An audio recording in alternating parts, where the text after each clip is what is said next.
जब भी दुनिया में महाशक्तियों की बात होती है तो दो नाम सबसे ऊपर आते हैं और वो है अमेरिका और चीन। और आज की इस वीडियो में हम सिर्फ तुलना नहीं करेंगे बल्कि गहराई से समझेंगे कि अगर इन दोनों की सैन्य ताकत आमने सामने आ जाए तो किसके हथियार ज्यादा खतरनाक साबित होंगे। एक तरफ है अमेरिका जिसके पास दशकों का युद्ध अनुभव है, पूरी दुनिया में फैले सैन्य अड्डे और अत्याधुनिक हथियार हैं।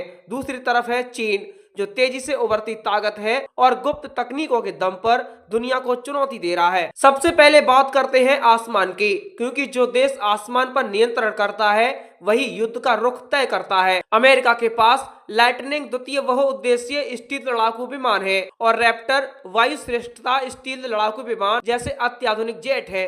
ये सिर्फ लड़ाकू विमान नहीं है बल्कि उड़ते हुए डिजिटल कमांड सेंटर हैं जो दुश्मन को पहले ही देख लेते हैं और खुद को छुपाकर रखते हैं। इसके मुकाबले चीन के पास J-20 शक्तिशाली ड्रैगन स्टील लड़ाकू विमान है। यह भी छुपकर हमला करने की क्षमता रखता है और आपको बता दें कि ये लंबी दूरी की मिसाइलों से लैस है। लेकिन असली फर्क आता है अनुभव में, जहां अमेरिका को दशकों की बढ़त है। अब आते हैं रणनीतिक बम वर्षक पर, यानी वो विमान जो दुश्मन के दिल पर हमला करते हैं। अमेरिका का V2 बॉम्बर एक ऐसा विमान जो दुश्मन के सबसे सुरक्षित इलाकों में बिना दिखाई दिए घुस सकता है। वहीं B-52 आकाशीय किला बम वर्षक विमान एक ऐसा विमान जो भले ही पुराना है लेकिन आज भी अपनी लंबी दूरी और भारी हथियार क्षमता के कारण बेहद खतरनाक माना जाता है। चीन इसके जवाब में H-20 स्टील्थ बम वर्षक परियोजना पर काम कर रहा है जिसे भविष्य का गेम चेंजर माना जा रहा है। अब आते हैं मिसाइलों पर, जो आधुनिक युद्ध का सबसे बड़ा हथियार है। अमेरिका के पास टॉमहॉक लंबी दूरी की क्रूज मिसाइल है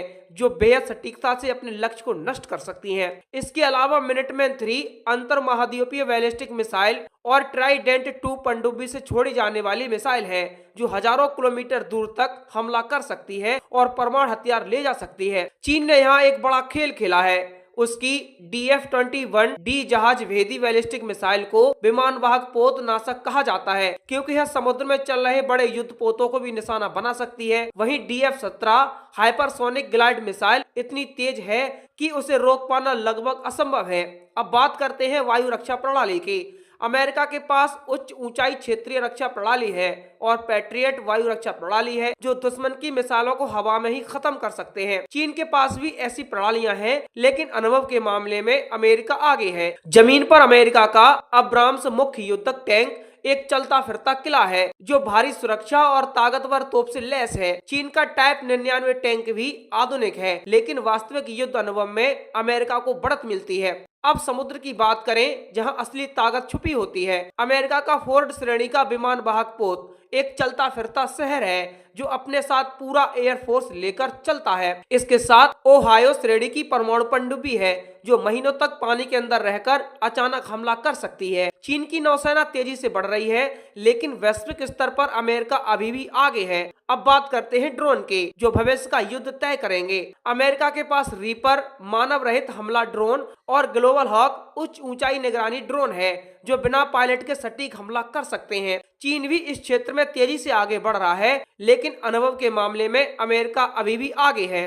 अब बात करते हैं सबसे खतरनाक हथियार की और वो है परमाणु हथियार। अमेरिका का B-61 ताप परमाणु बम एक ऐसा हथियार है जो पूरे शहर को खत्म कर सकता है। उसका परमाणु ढांचा पूरी तरह विकसित है, जमीन, समुद्र और हवा से हमला करने की क्षमता के साथ। चीन के पास भी परमाणु ताकत है लेकिन उसकी नीति ज्यादा रक्षात्मक मानी जाती है। अगर हम पूरे मुकाबले को एक साथ देखें तो साफ होता है कि अमेरिका आज भी तकनीक, अनुभव और वैश्विक पहुंच में आगे है लेकिन चीन तेजी से उस स्तर तक पहुंच रहा है जहां वह अमेरिका को सीधे चुनौती दे सकता है। और अगर भविष्य की बात करें तो यह लड़ाई और खतरनाक होने वाली है। यह सिर्फ मिसाइल और टैंक की नहीं होगी बल्कि कृत्रिम बुद्धिमत्ता, साइबर युद्ध, अंतरिक्ष तकनीक और डेटा की होगी। और अगर एक लाइन में समझे तो आज अमेरिका सबसे शक्तिशाली है लेकिन चीन वह ताकत है जो तेजी से आगे बढ़ रही है और आने वाले समय में इस संतुलन को बदल सकती है। और जब यह टकराव अपने चरम पर पहुंचेगा तो पूरी दुनिया उसकी गूंज सुनेगी।